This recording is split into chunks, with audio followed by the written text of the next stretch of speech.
Madame la bâtonnière, les avocats et les barreaux sont-ils des remparts contre les atteintes aux fondements de l'état de droit et à la remise en cause de la primauté du droit de l'Union européenne?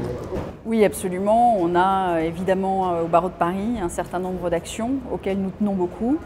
Je pense par exemple au triangle de Weimar des avocats, qui est une duplique, si l'on peut dire, du triangle de Weimar, qui est un axe de coopération entre la France, l'Allemagne et la Pologne.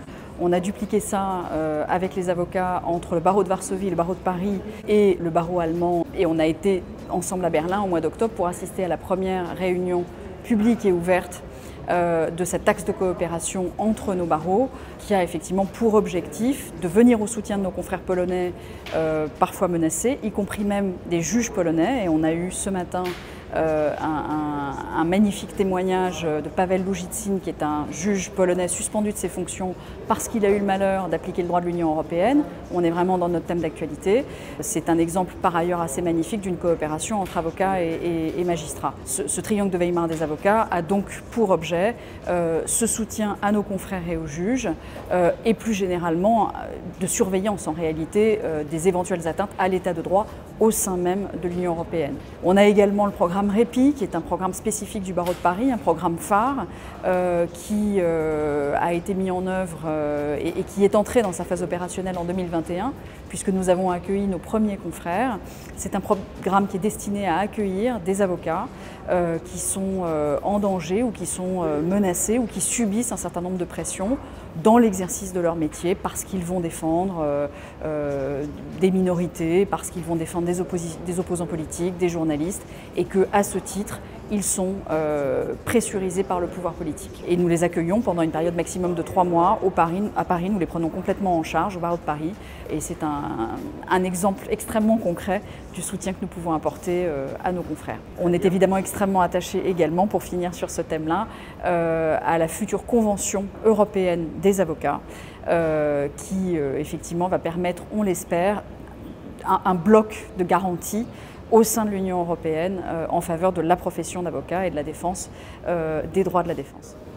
Quels sont les grands axes de cette journée sous l'égide du barreau de Paris, place de droit européen et des Legal Tech? Alors, on a voulu d'abord coller aux thématiques et aux grandes priorités de la France dans le cadre de sa présidence de l'Union européenne, le numérique, l'environnement, la protection des citoyens européens. Et on a voulu faire un événement hybride avec des grands sujets structurants pour la profession, donc notamment la question de la lutte contre le blanchiment et le financement du terrorisme, pour lesquels on a une vraie action, et de ce point de vue, nos CARPA sont une arme tout à fait essentielle. Et puis là encore, la question de la protection de l'état de droit, qui nous tient évidemment particulièrement à cœur, surtout en plus dans cette période électorale où on se rend compte que rien malheureusement n'est jamais acquis et qu'il faut encore plus fort que d'habitude défendre absolument nos valeurs et la primauté du droit de l'Union, qui est quelque chose auquel nous sommes extrêmement attachés. Paris va accueillir le siège de la juridiction européenne des brevets. Paris serait-elle en passe de devenir une place de droit européen?